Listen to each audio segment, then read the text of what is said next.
moving all around when you talk. Okay, but I do see the live button and everything, so it started. Hi guys, hi, and welcome to night 4 of the GLAM Life Hangout. I am Tamika McFall, your host, and tonight we're on night 4, and we have an amazing guest. Her name is Krystal Nunn, and I just want to share a little bit about how I met Krystal. She actually was a client that I came across working in the field that I was in, and our paths crossed, but we never really connected until just recently, and me learning what she has to offer. So, when this idea came for me to do this live event, I just know that she has some amazing tips to share with us all, because for me, I need to get a little bit of financially fit. So I know you guys could get a lot out of what she has to share with us tonight. So without further ado, I'd like to introduce to you Miss Krystal Nunn. Hi, Krystal. Hi, Tamika. How are Hi, you? everyone. I'm doing very good, very good. So I'm really excited. So I guess it's my cue now to go ahead and give a little bit more background about myself. Sure. Okay, so I get started. So this is very exciting. This is the first time I'm doing something like this. So along the way, Tamika, as I touch on different areas, please feel free to jump in and ask questions, just to keep the conversation going. But just again, a little bit background about myself. So I am currently pursuing a master's at Rutgers University. I've been working for about 6 years in the banking industry. I graduated with undergraduate degree from Penn State in finance. And prior to actually going into finance, my whole tie to money and why I grew so interested in it kind of started from my childhood. So I grew up actually in Camden, New Jersey. And I was the kid who, grew and I was allocated allowance, me and my brother, we did chores on a regular basis, just like any kid. And having an allowance kind of was my first exposure to budgeting, because we had our own money and we had to figure out, what to do with it, whether we wanted to save it or spend it. My parents were, a stickler about us saving, but they definitely gave us the room to make that decision ourselves. So I started early on that habit of knowing and figuring out what to do with my own money. And it grew from there. It wasn't enough that I was getting allowance. I wanted more money. So I would figure out different ways to make more. I started having yard sales in my neighborhood. And I would see and I grew up in a very diverse neighborhood. So I would see people doing different things from selling water ice to selling candy. And I was just like, oh, I'm definitely going to get into this. So like I said, I would have my own little yard sales. I'd get my friends involved, tell them, if there's anything you want to sell, come on by. And, we would make signs and, just make a little extra money. We weren't doing anything too significant with it, but it was just the whole idea of trying to earn a little bit more in a positive way. And from there, it continued to grow. I know in some instances, when I would go and spend my money at the store, one thing I remember, my father would always come to me. He would say, I see you always running to the store to spend your money. He was like, you like giving your money away. He was like, think of a different way to go about managing. And that's kind of, like I said, why things that came to mind was to go out and figure out ways to kind of change, how my spending habits. Even as a child, those thoughts came to mind very early. So just kind of going forward in high school, I worked in high school. My first job was actually as a tutor at the Braddock Library in Pittsburgh, Pennsylvania. So I was never afraid to go out there and earn a living, so to speak, even at a young age. And that was kind of my first introduction to taxes, seeing how much was taken out of my checking or out of my paycheck, and understanding the difference between my gross and my take home pay, and asking those questions there. And I've always worked. I had worked through high school after, and during the summer times, I worked in retail, and it was just something that I was never afraid to do. And I was glad, because that was a lesson that my parents taught me. If I wanted it, I had to go out there and actually earn it. So I just always made sure I had something lined up for myself. And by the time I graduated from high school and I was accepted into Penn State University, I was actually how I financed going to college was through scholarships and through grants. And I did have to take out some loans, but I also entered into the work study program. So again, it was just like a lot of exposure for me with managing and money and just understanding like the different areas in which I can finance my education. And this was like a first time for me because I was a first generation college student. So it wasn't something that was really talked about as much. Kind of had to learn as I went along. But as I was learning, so was my family, and they were able to then help out a little bit more in understanding just like the best approaches to, like I said, to paying for college. So that's just like a little backstory. And just kind of like going a little bit further though too, working right now, like I said, full time, kind of how I kept my ties to personal finance. One thing I always wanted to do was like go out there and teach was volunteering. So volunteering on a regular basis with different nonprofits to teach financial education to high school students. So I never considered myself to be an expert, so to speak, but everything I picked up and learned along the way, I wanted to share with people. So I'm really big on giving back to my community. So as soon as I found out about that opportunity to go ahead and teach workshops, I just like jumped right in. So on occasions, I actually go to like nonprofits that I even attended as a youth. Urban Promise is actually one of them here in Camden, New Jersey. I'll go and like speak to the high school students about opening your first checking account, your savings account, and how to maintain that. I think it's very important. And I usually just talk to them about my own experience, you know, what it was like for me when I opened up my first checking account and, you know, how to make sure, you know, you stay on top of keeping that account in good standing. You know, what happens if, you know, you do have an incident where your account dips below and it's zero and it's negative, you know, how do you handle that? I think those conversations are really important because they don't always happen in the home for people. So if I could, you know, be of some assistance and lend them what I know, you know, it makes me feel good. And then they walk away with something and then they could talk to their friends about it too, you know. And actually, I remember doing a workshop not too long ago.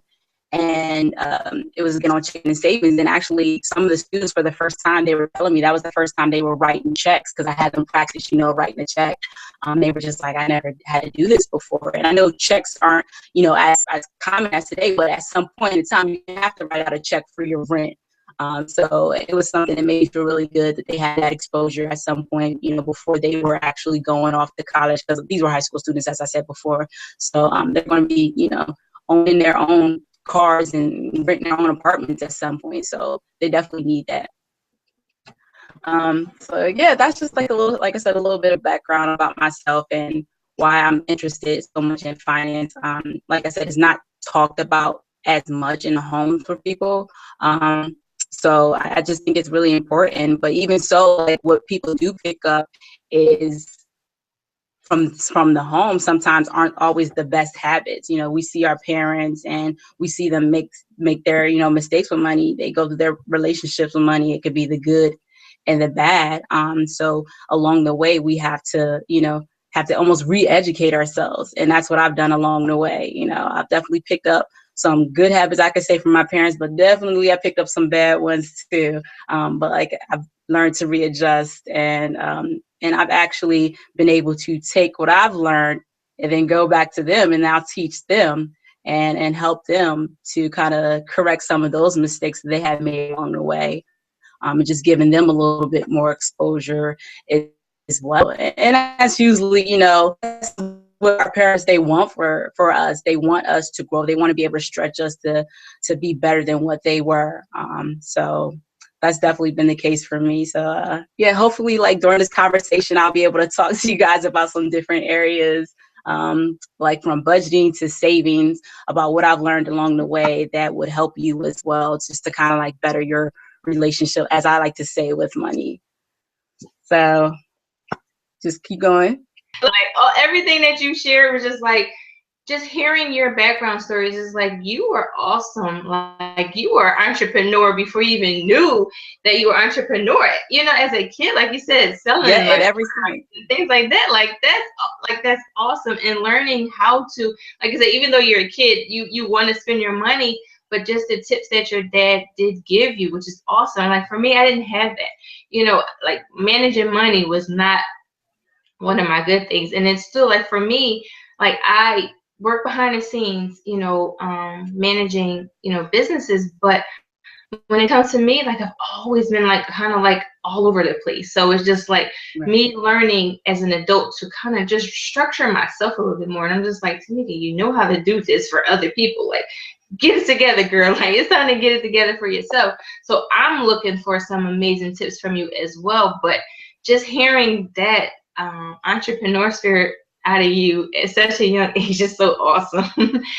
Yeah, And taking it into school and learning how to balance. And another key thing that you said to me that kind of stuck out, which is our teens. Like, it's not taught in schools. So for right. you to go inside of schools and just teach them how to learn how to write a check, because that's some of the things that I kind of, share with my son when he was in high school and he transitioned into when he went to college as well. And like you said, he went to college, and that for us, my husband and I, we didn't go. So that was a journey for us, just learning that financial background as well. Exactly. So it's just, I've learned a lot of things along the way as I've You gotten do. older. Like I said, I didn't have that foundation. So, it's just great to continue to learn how to manage, our money, Exactly. be more fit with it.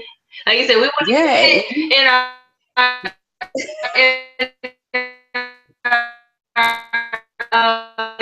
health and everything, but sometimes we have to get a little fit with our drawing. Mm-hmm. So I'm waiting. I actually have my little notepad too. I want to be taking some Okay. notes down as you share some things of how, we can get a little bit, financially better with our savings and things like that. Right. And you definitely you touched on another area too. It's a journey in itself. I didn't start off being a budgetista, as they like to say. I didn't start off having like the perfect plan for knowing how to save my money. It came from what I saw in the home and then what I learned along the way. Just yeah, it's just something that you have to be open to learning about, and it eventually it becomes a habit, knowing how to budget and how to save. So I'll definitely start with budgeting, because it's like one of the areas that I love to talk about the most, and it's one that has really truly transformed for me from my younger days until my adult age now, at the tender age of 28. So what I started off doing with budgeting, actually, I was like a pencil and paper type of girl. Like, I wanted to write everything down. I needed to see everything in a list.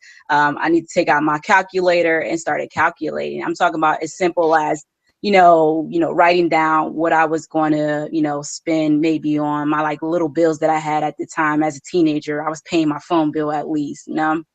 So what I was going to spend on clothing, because, I like to go shopping, but I didn't want to do too much damage, when I was out shopping, try to keep it under control.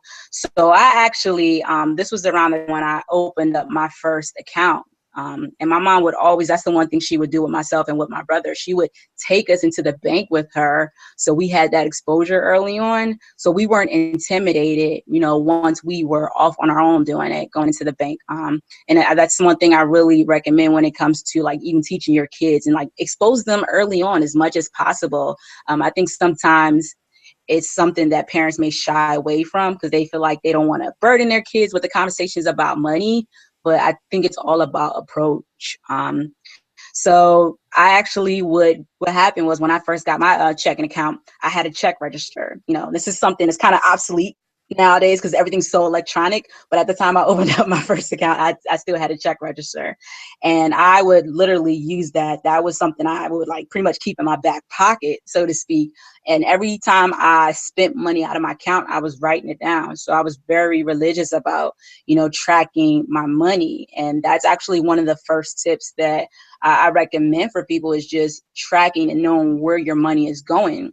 because it's really hard to put together a plan for yourself when you're not certain of where actually, you're spending. And what you're able to do after you look back at what you've been spending money on is just to figure out some of your areas where it might be a problem, or you might be spending too much money. I'll say for me, like one thing was probably like eating out. Not that I don't cook, but eating out, it's pretty convenient, like to try out new restaurants and things like that. But for me, I did see that that was the area that was just like, I'm spending like almost $100 a week. I really need to cut back on the Chick-fil-A and, the Chipotle and things like that. So that was just an area that I was able to address only because I was tracking it and seeing where my money was going. So from there, what I actually did was I put together a plan eventually. And my first budget was like really simple. It went from like writing everything down to me graduating to actually building something out into an Excel spreadsheet. And I'm actually going to talk about some different resources too, like apps and things that are out there. But I eventually built out my own model because I was really into financial modeling. I worked as a senior financial analyst for about 2 years in my career, where I did a lot of forecasting and budgeting for different lines of business in the bank that I work for. And so having that exposure, like it eventually like spilled over into my own life. And that's the approach that I took whenever I started budgeting for myself. I would put together almost like a forecast. I looked at what I was spending the year before, and I projected what that would look like for me going forward. And I was very realistic with myself. And that is a way to help you to be more realistic when you actually look and see where your money was going. So I knew things that would be fixed for me would be like my rent, my car note, my insurance. Those things I know would not fluctuate through the year. So that was really easy to plan out as far as my budget. But when it came to an area like what we like to call is that your discretionary spending, like maybe going out, hanging out with your friends, or going out and getting your hair done, I knew I tried to be a little bit more realistic and see how many times was I going to the hair salon. Okay. How many times was I actually going out to the movies with my friends, and say, all right, I want to try to stick to maybe, like $100 a month for getting my hair done or something like that. And so I would put together, my projections for the entire year, and I would like kind of set that aside. But then my little method is going forward on a bi-weekly basis, I would actually revisit my budget because obviously I have to pay out my bills. So I have my own like spreadsheet, and I have it kind of broken out to where I look at my fixed, my flexible, and I call it like my mad money area, where anything is kind of like left over after I take care of the more important areas of my bills and my money outflow. I would be able to use that for, doing whatever I wanted to do. So I'll look at that, and I'll go ahead and I just kind of have a plan out what I'm going to spend. And I actually use online banking a lot nowadays. And when I would talk to my students about online banking, I know a lot of the fears were that, going online, all your information is online, I don't really feel comfortable going and sharing and like using that tool. So a lot of them hadn't used it before. And so what I would talk to them about was just the actual security that's in place. And online banking is a pretty secure site. They use something called like 128-bit security, which is like whenever you go into the web browser and you type in a website, you'll see HTTPS. When you see that S following afterwards, that shows that it's an encryption of about 128. So it's pretty secure. And I'm not that, well versed on actual internet security, but having that understanding as far as, when you're going online, that's one thing you want to look for whenever you're going to share any of your financial information. That in itself, hopefully would kind of, combat some of those fears that people have with using an online tool. So for me, like I said, I'll go online. I have a kind of a plan for my spreadsheet of what I'm going to spend, and I'll actually go online, and this is where I pay out all my bills. For me, it's a lot easier than going from one website to the next.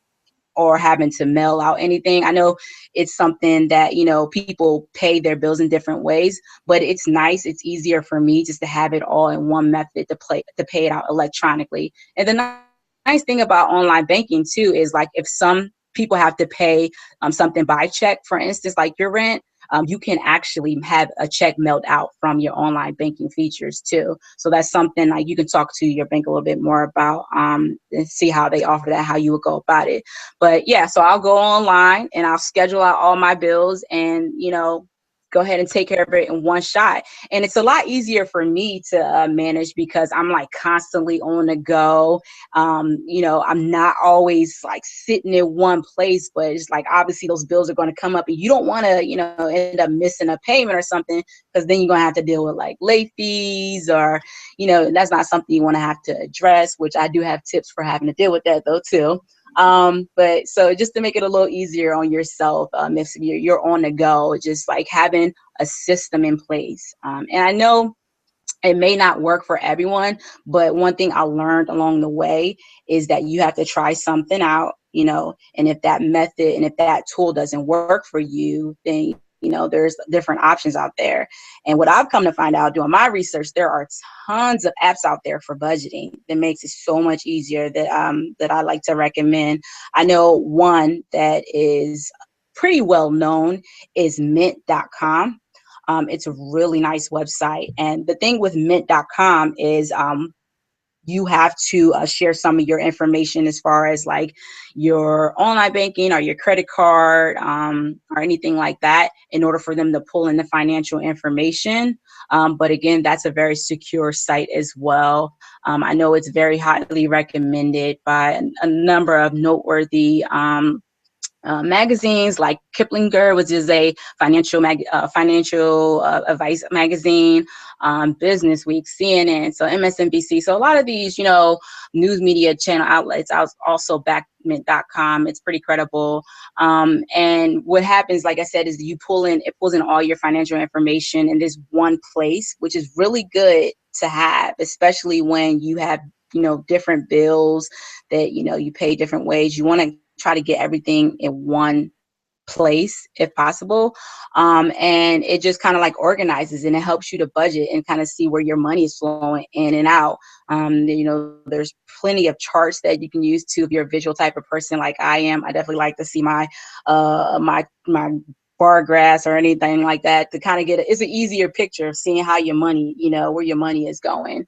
You can kind of categorize your spending, from household to like maybe credit cards, to maybe like your mortgage, anything like that. So it kind of makes it a little bit, like I said, creates a cleaner picture of how you can look at your money all in one place.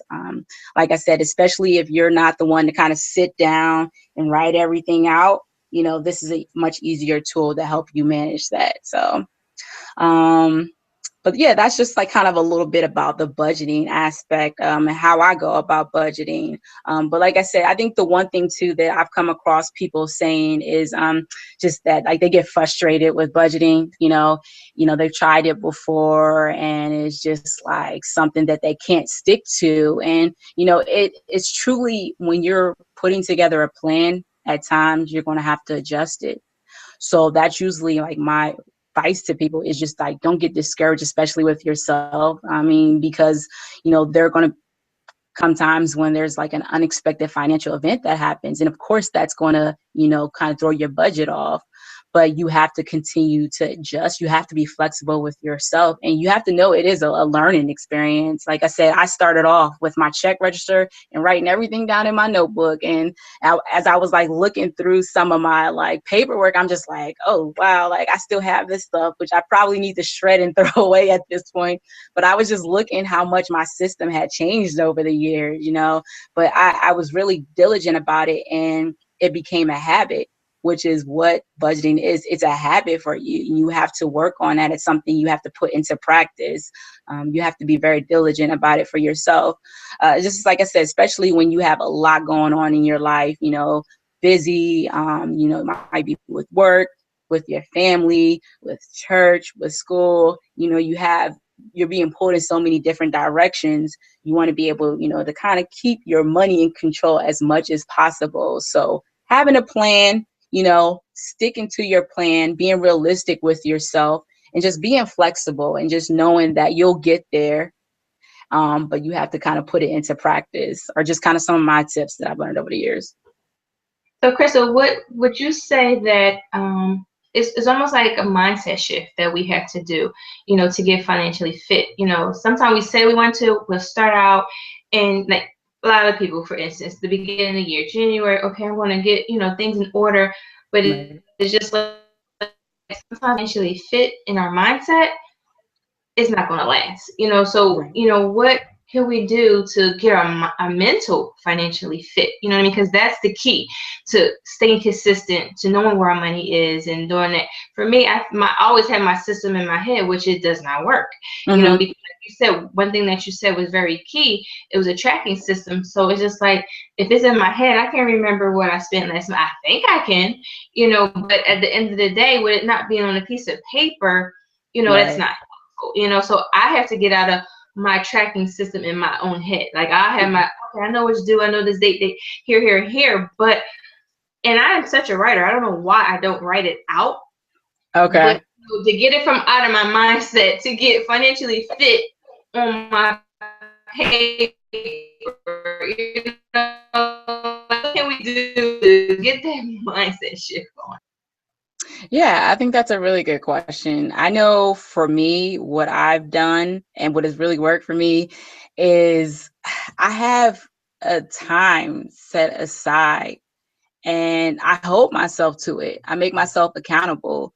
Um, I mean, honestly, if I don't pay my bills, they're not going to get paid. So, that's my mindset. It's just like either I handle this right now or I'm gonna have to, Yeah, it's going late to be a fees. lot worse. Right. Like, like, so it's just like either I deal with, this is the life, that I have for myself. And, I kind of think of to whom much is given, much is required. Like this is something required for me. As a woman, as a working adult, I got to handle this side of it. And I know it's not always the pretty side of it. They say like budget is not sexy, but if you honest, you have to be accountable, and the downfall of it is that, you might run into those areas where you might forget to pay a bill. You might be late on the bill.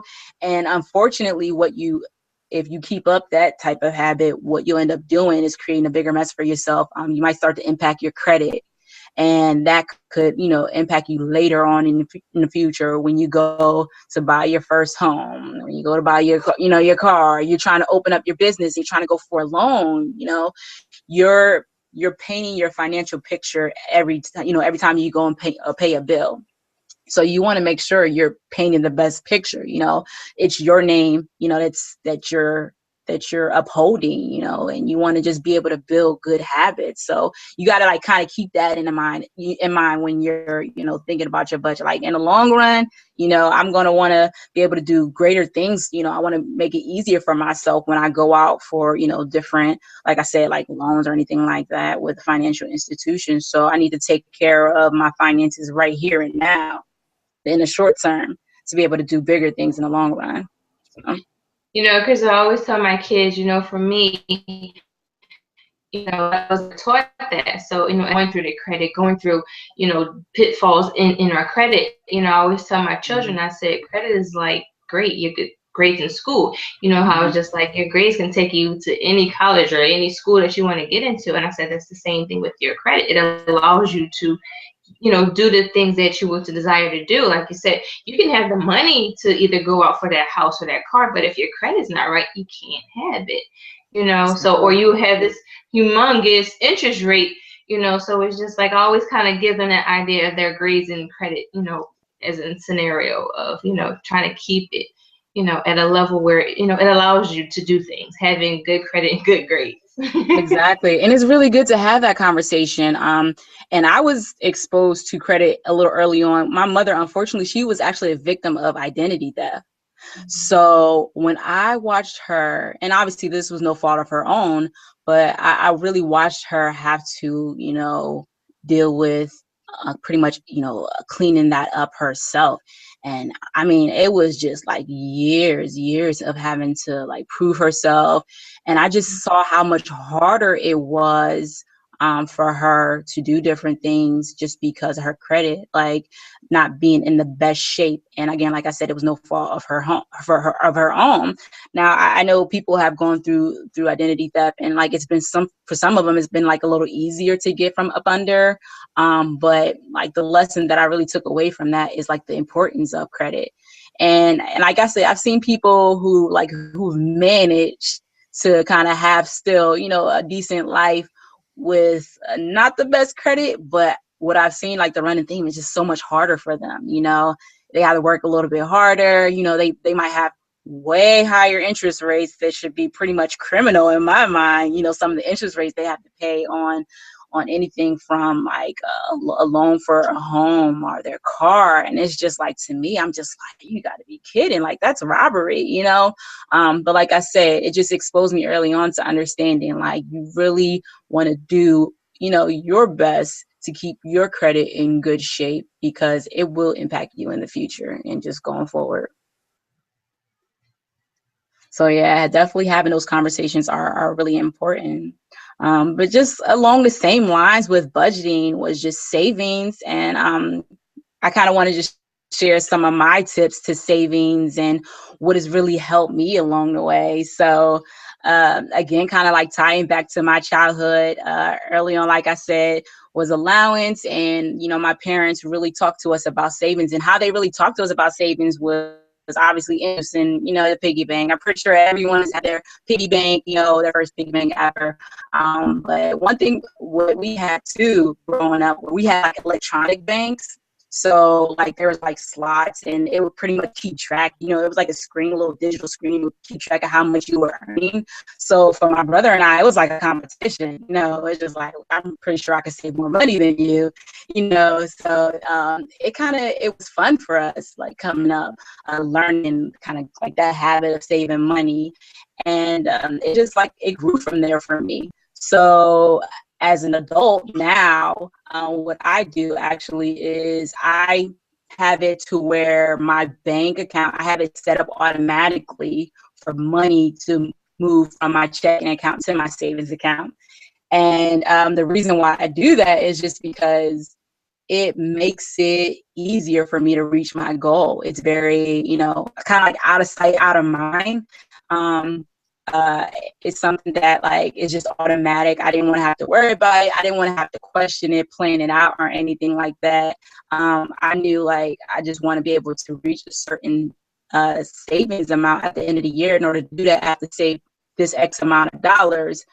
Just make it automatic. It makes it so much easier for me. And that's just building up my personal savings account. And one thing too that I learned along the way was, like I said, I've been working in the banking industry for 6 years, and every so often, I was able to get a little pay increase. And one thing I noticed, like with pay increases, sometimes is that we have a tendency to take that little extra money and apply it maybe in our discretionary. You're just like, oh, I got a little extra something, maybe I can, go and I guess, probably pay this bill off faster. And that's good and all. But I know one thing that I was, deliberate about was just increasing my savings every time, how much I was saving every year. So if I got a little bit extra in my paycheck, I was making sure that I adjusted how much I was saving on a monthly basis to my personal savings account. One thing, another little lesson my mother would always say to me is like, make sure you pay yourself. And I'm just like, yeah, what, that makes sense. We working so hard to write checks out for the bill collector. We got to make sure that we're putting a little aside for ourselves as well. And what I mean in that is just like in your savings account, not necessarily always going out, and buying a new outfit or anything like that. Paying yourself is kind of like just building a little, savings account for the future, for emergencies or whatever you might designate it for. The other side of savings for me is actually for my retirement account. So like I said, working in corporate America, I got like my exposure to opening up my 401k.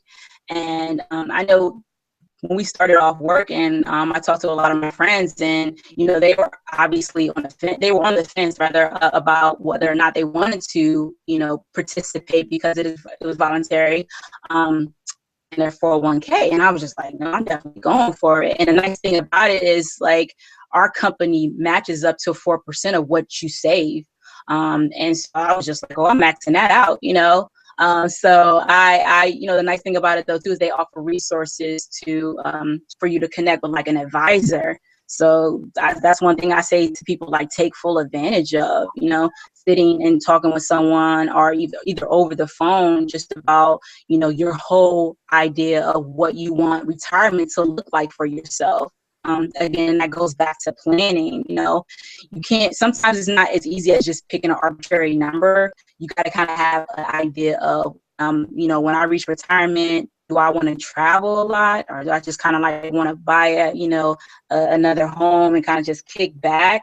And what, is that, how much is that going to entail? Like, how much am I going to need to actually reach, that retirement goal, and kind of just like work backwards from there. So I kind of have my picture of retirement for myself, came up with my number, and just, like I said, I just put aside on a regular basis, and that's automatic too for me.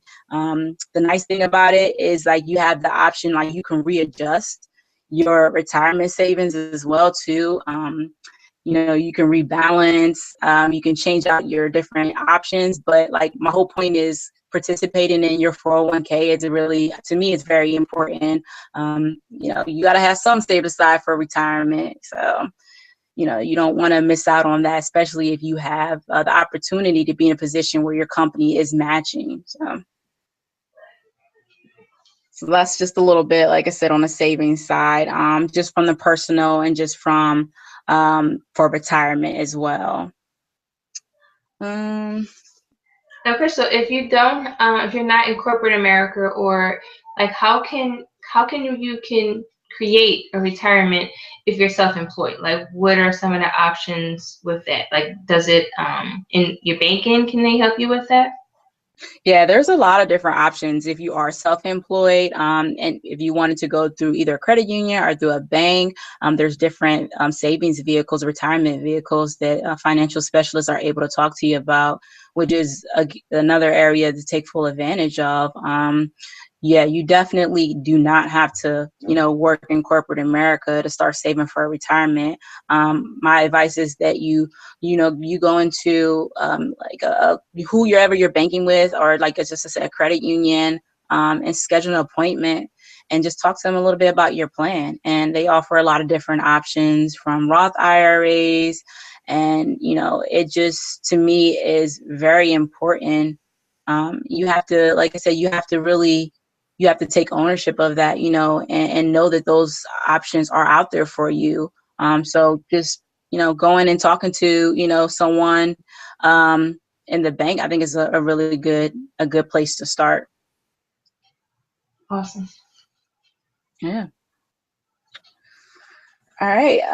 So for me, lastly, what I kind of wanted to talk about is something that I've kind of come across, and that I've heard a little bit about, I would say, kind of starting back around like 2010 time period, was financial therapy, right? So, and the reason this is something that's really striking to me is just because it was something that I had never really heard about before. Something that I just didn't hear that was talked about when I was like kind of like studying finance.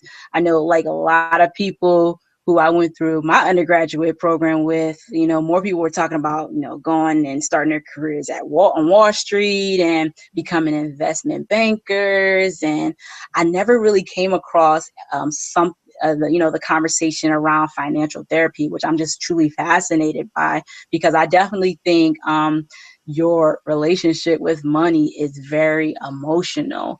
And I think that if that's not an area that people touch on, or get a better understanding of or grasp, that you can have all the tools in the world, but it may not help you because the connection you have with money is so much deeper. So I was actually looking at a couple of different things, and I came across just like this story that I was just like kind of taken back by. And I think this was on Forbes.com, but there was this therapist who was counseling this couple, this older couple, and they had 3 adult children who they were actually financing their lives. And on a monthly basis, their adult children, they would get like, I think like $30,000 a month, allocated to them. And they talked about how they were kind of getting to a point where they were realizing like that this wasn't going to work anymore for them, but they didn't really know how to address the conversation with their kids. They were pretty much ready to cut them off. So they went and they, like I said, they enlisted the help of this financial counselor, this therapist, and kind of started just talking about, the backstory of, why they were still supporting their adult children. And a lot that was tied to that was they felt guilt. They felt guilt because they didn't feel like they had been the best parents. So how did they, substitute that? They substituted it with money. And, the nice thing I would say about the outcome in that story was that they got to a point where they were able to understand why, they were given money like that and how they could actually, stop it. So eventually they, approached their children and they let them know, we're going to start cutting you back, and then we're cutting back, and then we're going to pretty much cut you guys off. You guys got to figure out another plan of how to sustain your lives. And it talked about some of the emotions that the kids they initially had. They were angry at their parents, and that's a really tough thing to have to deal with. But they gradually got to a point where they accepted, the decision that they had made, and they, moved on with their lives. They started working, and they were pretty much okay. So I think it's really important because you think about the different, like I said, relationships that we all have with money. You think about the different feelings you have when you have money, right? And when you don't have money, you think about when you're out shopping, how cathartic it can be. How people say it's all about retail therapy, and you feel so good when you buy that new pair of shoes, and then you get home and you're just like, did I really need this? Like, you kind of think it to yourself. So for me, like I said, coming across that this is an area, that so many people need to address, I just like to point out that the resources that are available, if people are interested, if they're having like issues in their home with money, amongst their significant other, and they don't really know how to talk about it. A lot of the times when people, are starting off and they're dating, and they get to a point where they're married, finances, that becomes a really touchy issue, and it probably isn't something that's really talked about when you're at a point where you're getting married, because you're kind of so caught up in the moment, you're in love, you're happy, and then that point comes, it's just like, okay, wait, I didn't know your spending habits were like this, and it's just like, well, what's wrong with my spending habits? Like, what's the issue? And that sort of tension is something that people they'll go to therapy, but here it is, there's a specific division of psychiatry that people could actually go and get some help with. So if anyone's ever interested, like I was kind of alluding to kind of like connecting with a therapist in your region, the Financial Therapy Association is a really good website to check out. They definitely have like a lot of connections to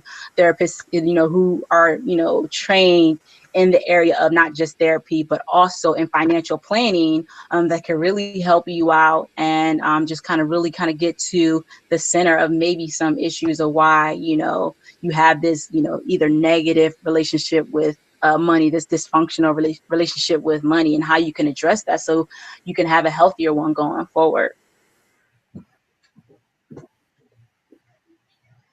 That was awesome.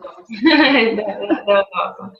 And like, I think a lot of us are, like you said, tied to some type of emotional. I mean, having teenage kids and things like that, and just thinking, oh, you just have to. You never know when to cut off. So Right. like, that's something that as parents, we need to learn how to do too.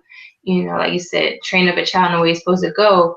But how can we train them up if we're pacifying them? So Right. Yeah, and that's just really hard to have those sort of conversations. And I know for me, like my personal experience is with just telling family members no, which is Mm. really hard. And I've had conversations with people who have come to me and just like, how did you get to that point? Especially if they are in the position where they're supporting their family.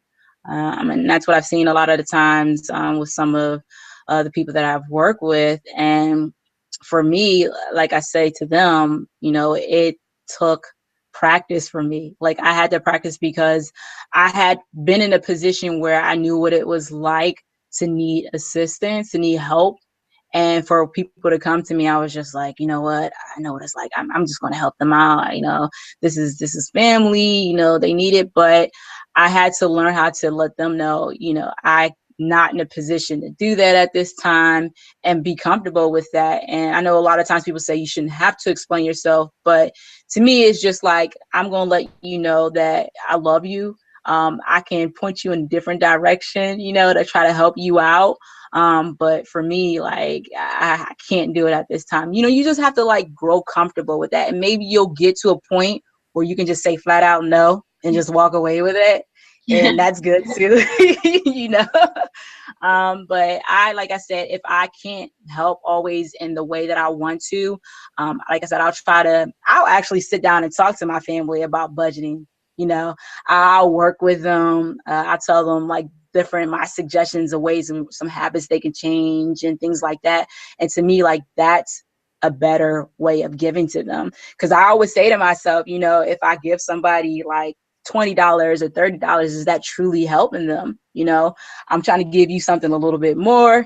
I'm trying to equip you with a little something that's going to carry you forward so that you don't have to, reach out to people when you need a little couple extra dollars to help pay this, that, or the third. So, yeah, I think it just comes with, I think it comes with time. And I mean, everyone has their own way of handling it, but you do have to you have to grow comfortable with it. So, and just realize, it's something that like the parents, in that story, they found out, people might have angry feelings at first, but they'll gradually get over it, and when that relationship is there, it's someone like they truly do love and care for you. They'll have that understanding because they know that you're trying to put yourself in a better position in life too. That, they can respect that, if you just be straight with them. Like, look, I can't do it at this time. I can't help you. So just got to That's be honest. I had a friend. She does coaching, and she was a Hmm. coach. She was asked. Not sure if she's a family member or a friend,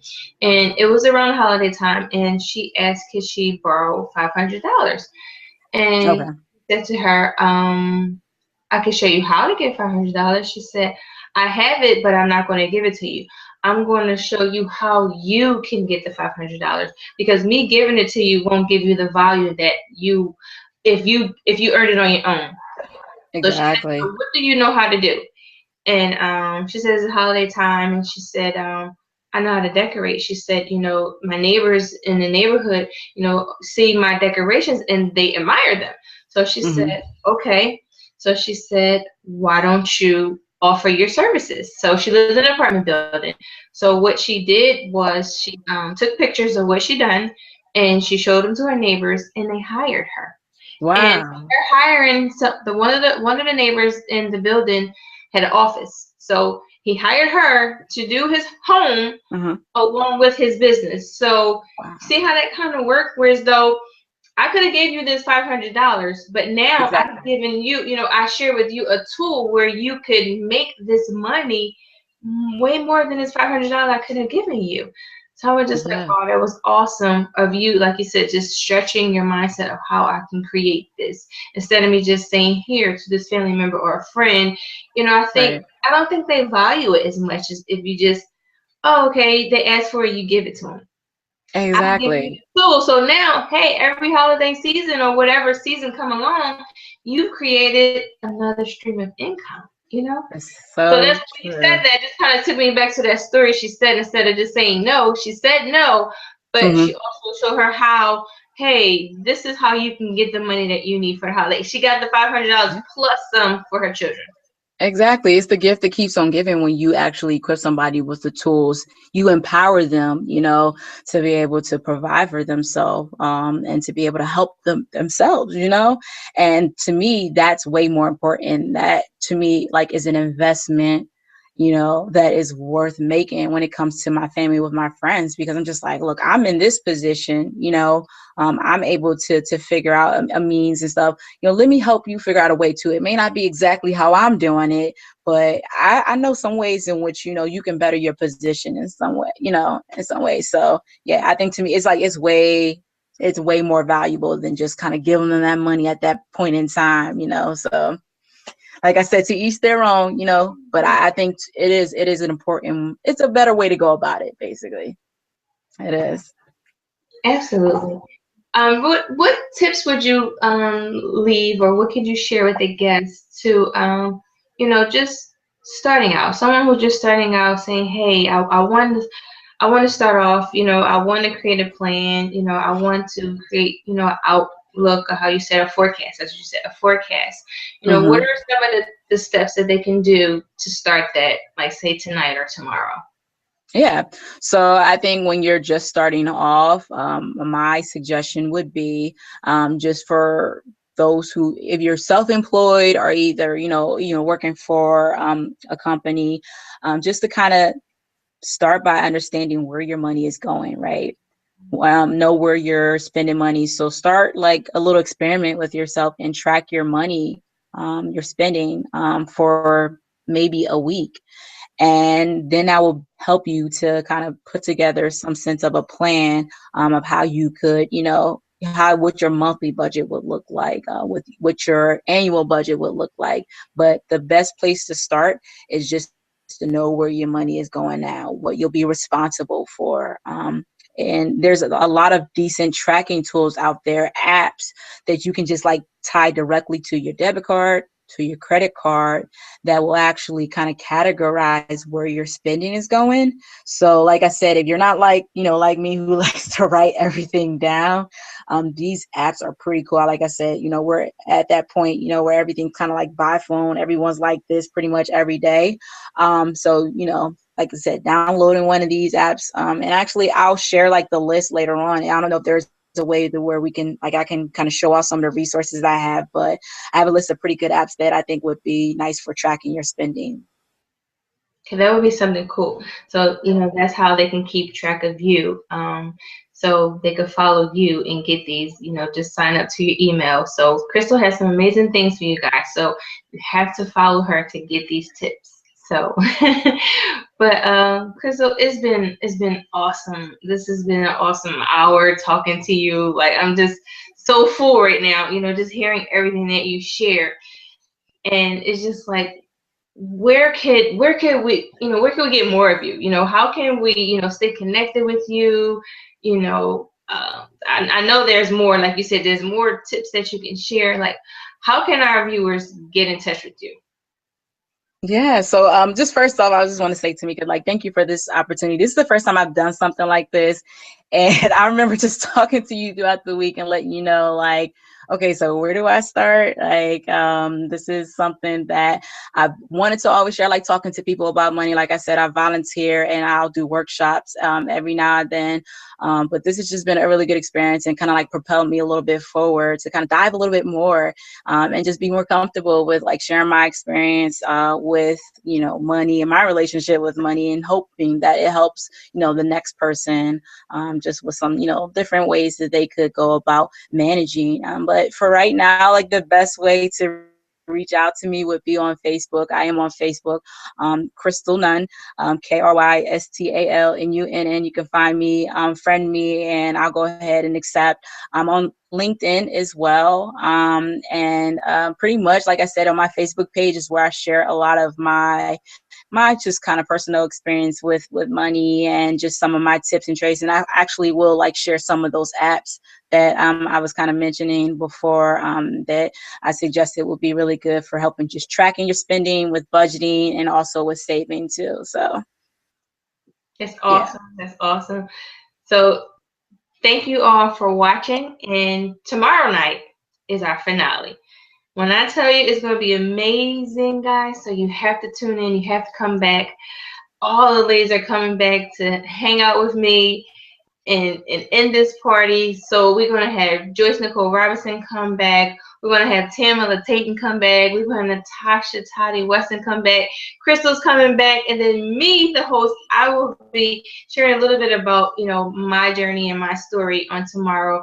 And the girls are going to come back and hang out with me. We're going to have a Google Glam time. So please tune in tomorrow at 8 p.m. again. And Krystal, could you leave us with a nugget? What would you like to leave our guests with tonight? I would say probably the best piece of advice that I've come across in my life, again, from my mom, is learn how to make your money work for you. So learn how to invest. We work hard for our money, but we got to make our money sweat too. I like that. I like it. I like it. Thank you guys for tuning in again for another Google Glam Hangout time with me, your host, Tamika McFall. So again, see you tomorrow night. Good night, everybody. Bye.